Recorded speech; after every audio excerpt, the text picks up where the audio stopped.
بیٹی کی پینشن شادی کی حیثیت پر نہیں حق کی بنیاد پر دی جائے گی۔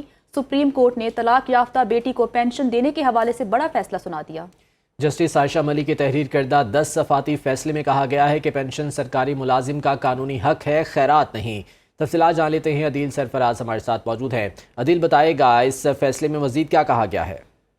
بالکل، جسٹس عائشہ ملک نے یہ فیصلہ جاری کیا ہے جو 10 صفحات پر مشتمل ہے، جس میں طلاق یافتہ بیٹی کو پینشن کا حق دینے کی انہوں نے بات کی۔ انہوں نے اپنے فیصلے میں لکھا ہے کہ بیٹی کی پینشن شادی کی حیثیت پر نہیں بلکہ حق کی بنیاد پر دی جائے گی، اور پینشن کے لیے طلاق کا وقت جو ہے وہ والد کی وفات سے پہلے یا بعد غیر متعلقہ ہے۔ انہوں نے کہا ہے کہ پینشن سرکاری ملازم کا قانونی حق ہے اور اہل خانہ کو منتقل ہوتا ہے، اور اس میں تاخیر جرم ہے۔ خواتین کی پینشن کا انحصار صرف مالی ضرورت پر ہونا چاہیے، نہ کہ شادی کی حیثیت پر۔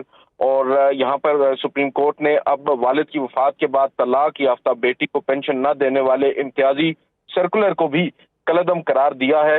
سپریم کورٹ نے یہ قرار دیا ہے کہ سندھ حکومت کا 2022 کا امتیازی سلوک والا سرکولر غیر قانونی اور آئین کے خلاف ہے۔ پاکستان کا بین الاقوامی معاہدوں پر دستخط کے باوجود صنفی مساوات میں بدترین رینکنگ پر ہونا باعث افسوس قرار دیا ہے سپریم کورٹ نے۔